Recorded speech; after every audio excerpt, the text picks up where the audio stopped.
Hello everybody, it's Tony here again with the next instalment of the astrological sign. The next one is Scorpio. The last one was Libra that we did, September the 23rd, October the 22nd. Scorpio is the next one, October the 23rd to November the 21st. The element is water, the quality is fixed, ruler Pluto, symbol the scorpion, mode feeling, motto I control.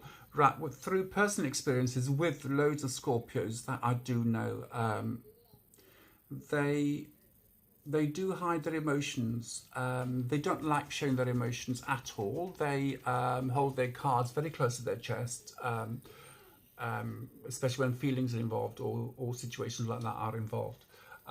Is the 8th sign of the zodiac and the 2nd water sign after Cancer, of course. Weighty and intense, Scorpio is ruled by the dark planet Pluto. With Mars as its co-ruler, it shares certain aggressive characteristics with Aries. So Scorpios can be quite aggressive in things that they do and sometimes in what they say as well.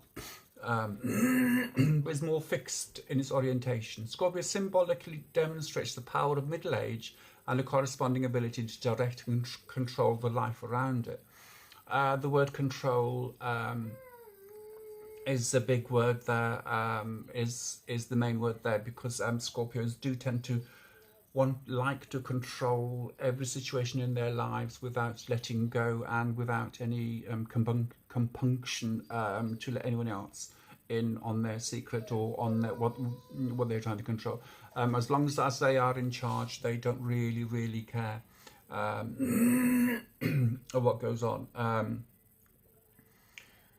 Right, the defensive Scorpio is not the only symbol for this sign. The soaring eagle, oh well, there you go, represents a far-seeing nature and also its capacity to both ascend to the heights and plummet to the depths.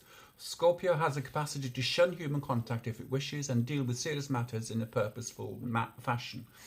Pluto grants volcanic sexual energies as well as an insight into the mysteries of metamorphosis and transformation. Scorpio can be seen as an evolutionary stage between Libra and Sagittarius that transmutes gracious, social and diplomatic energies into philosophical, changeable and fiery one. Right, Scorpio personality itself represents the 8th house period of life, age 49 to 56. As you know, Libra is 42 to 49, so basically coming up to middle age, mature. The 49 to 56, that's the onset of middle age, according to this book, to achieve full power within social roles. Individuals attempt to achieve full power within social roles. Now, Scorpios do tend to enjoy being in charge, want to be in charge of anything and everything around them. Like I said, whether good or ill, and nothing else will do. And if anybody tries to inveigle themselves into their power structure, as it were, they will not see that as a positive thing at all. If anything, they'll be quite negative towards it, and there could be ructions, for want of a better word. So, right,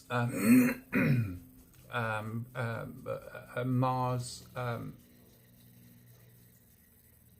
Co-ruler Mars, because it looks like that Scorpio is Pluto and Mars.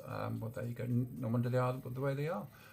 Lends dynamism and directness, but perhaps also belligerence. And this is where I keep going back to being control things, control their own life and control the lives of others around them. And when they can't do it, they either get deep down into the depths of blackness and get very, very negative,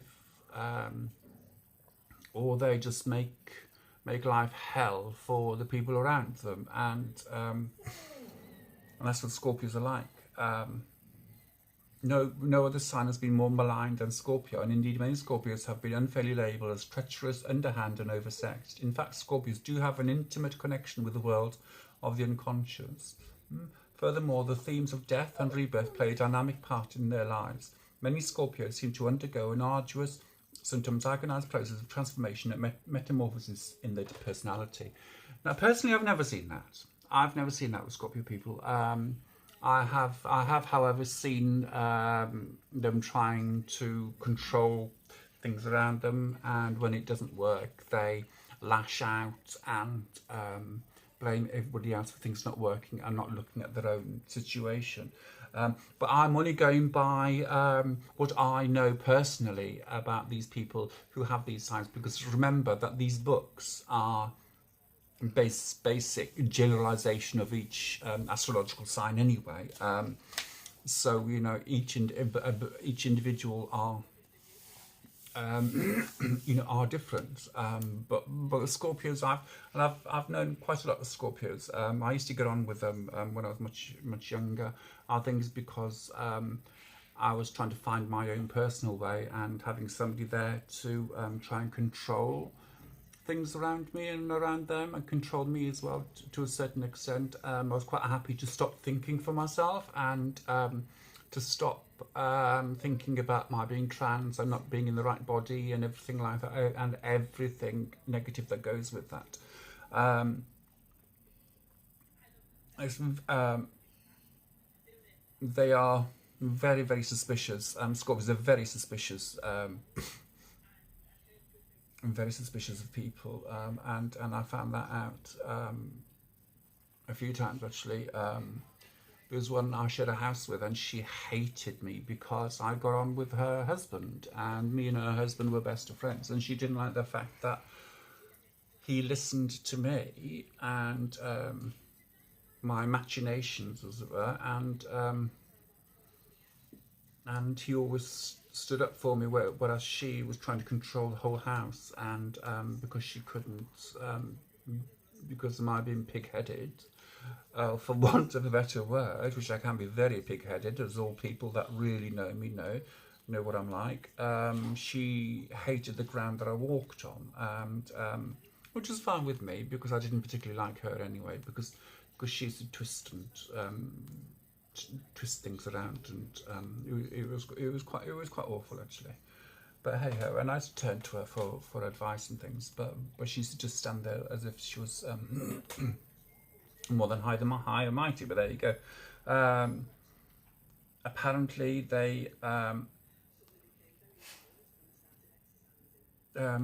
usually have an excellent sense of humour and show a mature understanding of the ironies of life. They must beware, more than most, of tendencies towards self-destructive and overly controlling behaviour. That's what I have found with Scorpios, that they are overly controlling behaviour.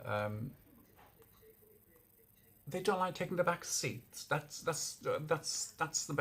best way I can say it, really, without being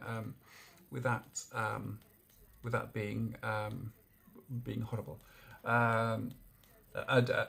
Addition, and in general, an inability to relinquish attachments of all sorts, whether to people or ideas. That's what I said, wasn't it? So that's self-explanatory in itself. So right, Scorpio's attractions to Capricorn, Leo, and Pisces, and Scorpio knows was Pablo Picasso. But there you go.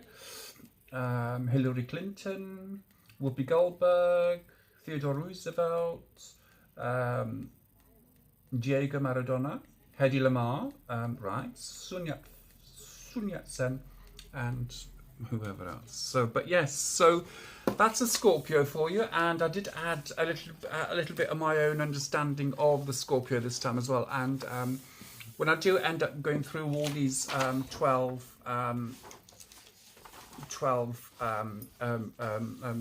signs, I will go back and do an addendum on most of them myself, and how I see them and how my interaction with them has been, whether good or bad. The next one is Sagittarius, which I get on very, very well with. My bestest, longest friend ever. She's a Sagittarian. She lives in Portsmouth, and it's a shame because I haven't seen her for such a long time, and I should, one day just get on that train and go and see her. But I can't leave the dogs overnight, unfortunately. So that's that is the worst thing about it, really. So, but hopefully one day and I get on very, very well with her, and her daughter as well. Of course, you get on with her daughter because she's a Libra. So, of course, I'm going to get on with her. But anyway, so I'm wittering on like an old fishwife again, like per. So, thank you again for watching, and please share and subscribe and whatever. So, and I hope, you know, if anything that I talk about might ring true, please let me know, or if you think it's a bit of bunkum, please let me know. You know, it's nice to get messages from people, whether they're good or bad. So anyway, so please, you know, if you think anybody would enjoy watching me dithering about, coming up with stuff, inane stuff, just share and subscribe. Okay then, thank you.